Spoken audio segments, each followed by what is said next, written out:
Hello everyone, welcome back to teachers Adda by target अभी। जब भी हम लोग किसी एग्जाम की तैयारी करते हैं, ठीक है, तो उसकी सैलरी के बारे में हमें कहीं ना कहीं कंसर्न होता है। बीपीएससी की जो टीचर की वैकेंसी काफ़ी मात्रा में निकली है कहीं ना कहीं, राइट। तो उसके लिए अभी सभी स्टूडेंट्स बहुत ज़ोरों शोरों से तैयारी करते हैं, लेकिन कभी भी हम तैयारी करते हैं अगर हम उसके वर्क प्रोफाइल के बारे में नहीं समझ पाए, ठीक है, तो हमारे लिए तैयारी क्या, आप लोग तैयारी क्या करते हो, ठीक है, और एक्चुअल में काम कैसे होता है, ठीक है, उसके बारे में जो गैप है, वो जो आप लोग की जानकारी अगर वो मिल जाए किसी न किसी एस्पिरेंट को, तो दैट मेक्स जर्नी ईजियर, ऐसा मुझे कहीं ना कहीं लगता है। जॉब प्रोफाइल क्या होती है, काम क्या करना होता है, कौन से पोस्ट आपके कहीं ना कहीं बेहतर मिलेंगे। ऑलरेडी मैंने प्लेटफॉर्म पे एक वीडियो बना रखा है जिसमें मैंने आप लोगों के बारे में बता रखा है कि कितनी क्या सैलरी मिलती है, ठीक है। उसमें भी मैंने आपको बताया कि कौन सी जॉब प्रोफाइल आपके लिए बेहतर है। लेकिन स्टिल अगर आप इस वीडियो में आए हैं, पहली बार अगर प्लेटफॉर्म पर आए, तो आप लोग का स्वागत है। चलिए शुरुआत करते हैं, ठीक है। अलग अलग प्रोफाइल्स आप लोग के लिए रहेंगी। अगर मैं स्कूल टीचर के यहाँ पे बात करूँ, मैं सिर्फ और सिर्फ यहाँ पे स्कूल टीचर की बात कर रही हूँ। आप लोग के यहाँ पे अलग अलग लेवल ऑफ टीचर्स दे रखे हैं, ठीक है। जैसे पीआरटी टीचर्स होते हैं जो 1 से लेके 5th क्लास से वो पढ़ाएंगे, ठीक है। फिर आप लोग के अपर प्राइमरी होते हैं जो कि 6 से लेके 8 तक पढ़ाते हैं, टीजीटी जिनको बोलते हैं, ठीक है, राइट। वो 6, 9 और 10th को पढ़ाते हैं। जो पीजीटी होता है, पोस्ट ग्रेजुएट टीचर्स कहीं ना कहीं होते हैं, वो हमारे 11th और 12th को पढ़ाते हैं, ठीक है। तो ये वाले टीचर्स हमारे सेकेंडरी की कैटेगरी में आते हैं। ये वाले टीचर्स हमारी क्या बोलते हैं, सीनियर सेकेंडरी कैटेगरी में आते हैं। ये वाली हमारी प्राइमरी होते हैं, ये वाले हमारे अपर प्राइमरी होते हैं, ठीक है। ऐसे 4 हमारे पास में कैटेगरीज ऑफ टीचर्स अवेलेबल होते हैं किसी भी एक पर्टिकुलर स्कूल में, जो कि बिहार गवर्नमेंट के अंदर काम करेगा, ठीक है। इनका जो ग्रेड पे है वो आप लोगों को देखने को मिल रहा होगा।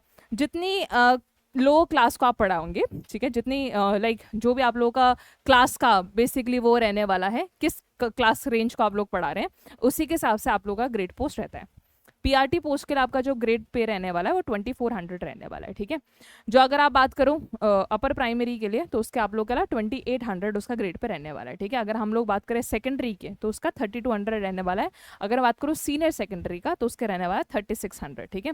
इन सब की बेसिक पे भी हैं। और इसी के अलावा इनका जो एडिशनल अलाउंसेस रहेंगे, आप लोग का एचआरए मिलेगा, आपको क्या बोलते हैं, डीएनएस अलाउंस कहीं ना कहीं मिलेगा, आप लोग को मेडिकल अलाउंस मिलेगा, आपका पेंशन फंड कहीं ना कहीं मिलेगा आपको, वो भी कट होगा इस अमाउंट में से, ठीक है, बेसिक पे के अलावा, ठीक है, ये सुनो। वो भी आप लोग का एडिशनल रहेगा। तो ये आपकी बेसिक पे है, नेट पे आपकी अलग रहती है। जो पेमेंट का पूरा का पूरा पूरा का पूरा आप लोग का जो ब्रेकअप रहने वाला है, ठीक है, कि नेट के अंदर कितना क्या पैसा आपको किस किस चीज़ का मिलता है, वो उसका वीडियो मैंने ऑलरेडी पर्टिकुलर प्लेटफॉर्म पे बना रखा है, ठीक है। आ जाए। यहाँ पे मैं रोल्स एंड रिस्पॉन्सिबिलिटीज कहीं ना कहीं आप लोगों के लिए डिस्कस कर रही हूँ, ठीक है, कि आपके पास में क्या क्या ऑप्शन रहते हैं। सबसे पहली बात मैं आप लोग को बता दूं, ठीक है, क्योंकि मैं भी राजस्थान गवर्नमेंट से कहीं ना कहीं जुड़ी थी थोड़े बहुत टाइम के लिए। क्या क्या काम करना होता है। आप करिकुलम डिसाइड करेंगे। जिस भी कैटेगरी के टीचर आप लोग हैं, पीआरटी हैं, ठीक है, यूपीटी हैं, ठीक है, टीजीटी हैं कि पीजीटी हैं, ठीक है, आप लोग करिकुलम कहीं ना कहीं डिफाइन करते हैं अपनी पर्टिकुलर स्कूल का। उसी के साथ में उस करिकुलम को इम्प्लीमेंट करने की जिम्मेदारी भी आपको दी जाएगी। आप पूरा का पूरा शेड्यूल बनाएंगे, क्लासेस आप लोग कहीं ना कहीं लेंगे। उसके साथ में ऑफिस के मैनेजमेंट की रिस्पॉन्सिबिलिटी भी आप पर रहेगी, ठीक है, कि कितने एडमिशन हुए, कितने एडमिशन नहीं हुए। सरकार बहुत सारी स्कीम्स आप लोग के लिए चलाती रहती है, ठीक है। उस स्कीम्स का प्रॉपर इम्प्लीमेंटेशन भी कहीं ना कहीं टीचर्स के टीचर्स के कंधों पर कहीं ना कहीं होता है। ऐसा नहीं कि सिर्फ आपको सिर्फ वहाँ पे पढ़ाना रहेगा, पढ़ाने के अलावा थोड़े बहुत एडमिनिस्ट्रेशन रिस्पॉन्सिबिलिटी भी आप लोग लेंगे। उसके बाद में जैसे इलेक्शन आ गया है, ठीक है, तो इलेक्शन में क्योंकि आप सरकार के लिए काम करें, आप एक सरकारी वर्कर हैं, ठीक है, तो इलेक्शन की रिस्पॉन्सिबिलिटी आप लोग रहेंगे। ऐसे सरकार आपको बार बार बुला सकती है किसी भी काम के लिए, ठीक है। तो आप अपनी जब भी आप लिखेंगे ना कि हाँ भाई मैंने ज्वाइन कर लिया सब, तो आप लोग वहाँ पे लिखते हैं, साइन करते हैं कि आप सरकार के लिए हमेशा अवेलेबल रहेंगे, ठीक है, जो भी आपका सीन है। और स्कीम्स को बेहतर बनाने के लिए, बेटर एनरोलमेंट करने के लिए, ठीक है, जो भी आप लोग के सरकार की चीज़ें चल रही हैं उसकी रीच कहीं ना कहीं बढ़ाने के लिए आप लोग उसके लिए भी कहीं ना कहीं काम करते हैं।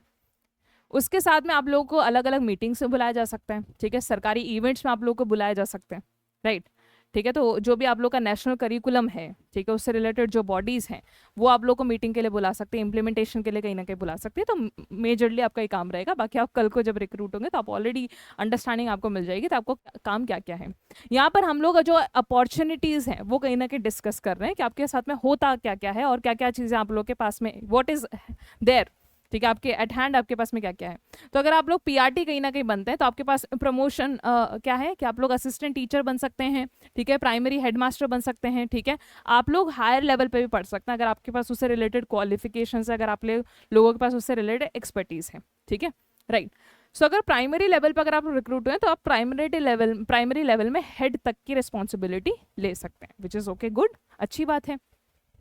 मिडिल स्कूल टीचर जो रहने वाला है, जो कि हमारे क्लास 6 और 8 को पढ़ाता है, तो आप लोग सीनियर टीचर बन सकते हैं, मिडिल स्कूल के हेडमास्टर बन सकते हैं, ठीक है। You can also upgrade to, ठीक है, टीजीटी लेवल, अगर आपके पास उससे रिलेटेड क्वालिफिकेशन एक्सपीरियंस कहीं ना कहीं अगर आपके पास में हो गया, ठीक है, राइट। अगर आपके पास में उससे रिलेटेड रिक्वायर क्वालिफिकेशन है, then only you will be upgraded to that level, ठीक है। अगर आप लोग इन दोनों कैटेगरीज में रिक्रूट होते हैं ना, सेकेंडरी और आप लोगों के पास में अगर हायर सेकेंडरी है, तो आपके पास में ऑप्शंस बहुत ज़्यादा हैं, एक्सपोजर आपको कहीं ना कहीं अच्छा मिलेगा, एक्सपीरियंसेस आपके साथ में बेहतर तरीके से होंगे। सो अगर आपके पास में क्वालिफिकेशन है, अपॉर्चुनिटीज़ हैं, टाइम अगर पास है आपके पास में मेहनत करने का, तो always go for such post, ठीक है। क्योंकि यहाँ पर कंपटीशन तो आपको अच्छा मिलेगा, लेकिन एक्सपोजर भी अच्छा मिलेगा, पे स्केल यहाँ पे बेहतर मिलेगा, ठीक है, एक्सपीरियंस आप लोगों का कहीं ना कहीं बेहतर मिलेगा, ठीक है, राइट। और पे स्केल बहुत ज़्यादा कहीं ना कहीं मैटर करता है। सो अगर टीजीटी लेवल पे अगर मैं बात करूँ, ठीक है, तो आप लोग you can upgrade yourself, you can get promoted to PGT level, ठीक है, यस और नो, राइट। 11th-12th को पढ़ा सकते हो, later on after some time आप लोग वाइस प्रिंसिपल बन सकते हो, ठीक है। आप लोग जो हेड मास्टर है, प्रिंसिपल है, उसकी पोजीशन भी ले सकते हो, ठीक है। अगर आपने बहुत अच्छा काम करा अपने एडमिनिस्ट्रेशन में, ठीक है, तो आप गवर्नमेंट के जो बाकी के डिपार्टमेंट है उनके लिए भी काम कर सकते हैं, which is very good opportunity. अगर हायर सेकेंडरी टीचर आप लोग बनते हैं तो ये आपके लिए बहुत अच्छा करियर पाथ है, ठीक है। One of the best post आप लोगों के लिए पीजीटी की पोस्ट कहीं ना कहीं रहती है। तो इसके अलावा आप लोग सीधे सब्जेक्ट हेड बन सकते हैं, एकेडमिक कोऑर्डिनेटर बन सकते हैं, आप लोग गवर्नमेंट के साथ में काम कर सकते हैं एज एकेडमिक कोऑर्डिनेटर, ठीक है। आप लोग वाइस प्रिंसिपल बन जाएंगे, प्रिंसिपल बन जाएंगे, ठीक है। तो प्रिंसिपल आप लोगों की हाईएस्ट अथॉरिटी कहीं ना कहीं मानी जाती है when it comes to school administration, yes और नो। सो प्रिंसिपल के लेवल पे आप लोगों का पोस्ट और भी बेहतर रहता है, ठीक है। पे स्केल कहीं ना कहीं बेहतर रहेंगे, पर्स जो है उस पर्टिकुलर जॉब के, वो आप लोग के लिए कहीं ना कहीं बेहतर रहेंगे, ठीक है। सो अगर आपके पास में टाइम है, क्वालिफिकेशन है, so always go for higher post, ठीक है, जिसका ग्रेड पे आप लोग के लिए बेहतर है, बेहतर कहीं ना कहीं होगा, ठीक है, एक्सपोजर कहीं ना कहीं बेहतर होगा, ठीक है। ये मेरे अपने साइड से आप लोग के लिए एडवाइस रहेगी। अब इसी चीज़ की तैयारी अगर आप लोग करना चाहें, बीपीएससी तैयारी में अगर आप लोग हमारे साथ कंप्यूटर साइंस में जुड़ना चाहें, तो आप लोग जुड़ सकते हैं 2499 में। क्लासेस 2 जुलाई से आप लोगों को यहाँ पे लाइव मिलने वाली है। 2 जुलाई से हम लोग C++ ये सब चीज़ें पढ़ने वाले हैं, यस और नो। सो 2 जुलाई वाले बैच में आप लोग जुड़ जाएं। अगर 2 जुलाई के बाद में भी आप लोग वीडियो देख रहे हैं तो भी आप लोग इसका पार्ट बन सकते हैं, till the time your examination does not arrive, right, वो है, राइट। जो भी क्लासेस आप लोगों को मिलेंगी 2 जुलाई से, ठीक है, स्पेशली कंप्यूटर साइंस की मैं आप लोगों के लिए बात कर रही हूँ, कंप्यूटर साइंस की क्लासेस आपको मिलेंगे लाइव फॉर्मेट में, और कंप्यूटर साइंस के अलावा बाकी का जो पार्ट है, पार्ट 1 एंड पार्ट 2, वो आपको रिकॉर्डेड फॉर्मेट में मिलता है। तो लाइव प्लस रिकॉर्डेड आपके बैच का फीचर रहने वाला है, ठीक है, कि कुछ क्लासेस लाइव हो जाएंगी, कुछ क्लास रिकॉर्डेड हो जाएंगी। जो क्लासेस लाइव हो रही हैं वो भी आपको रिकॉर्डेड फॉर्मेट में मिलती हैं, ठीक है।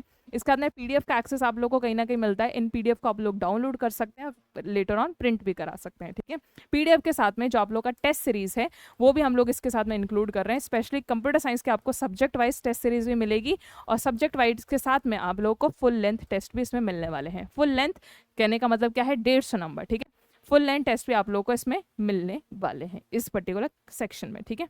सो आप सभी लोगों को मिलते हैं हम लोग बैचेस में, ठीक है। ऑलरेडी किस तरह की क्वालिटी कंटेंट है वो आप लोगों को कहीं ना कहीं एक्सपीरियंस करा होगा, ठीक है। लाइव सेशंस में जाके आप लोग मेरे लाइव सेशंस भी देख सकते हैं, ठीक है, जो कि रिसेंट टाइम में कहीं ना कहीं कंडक्ट हुए हैं।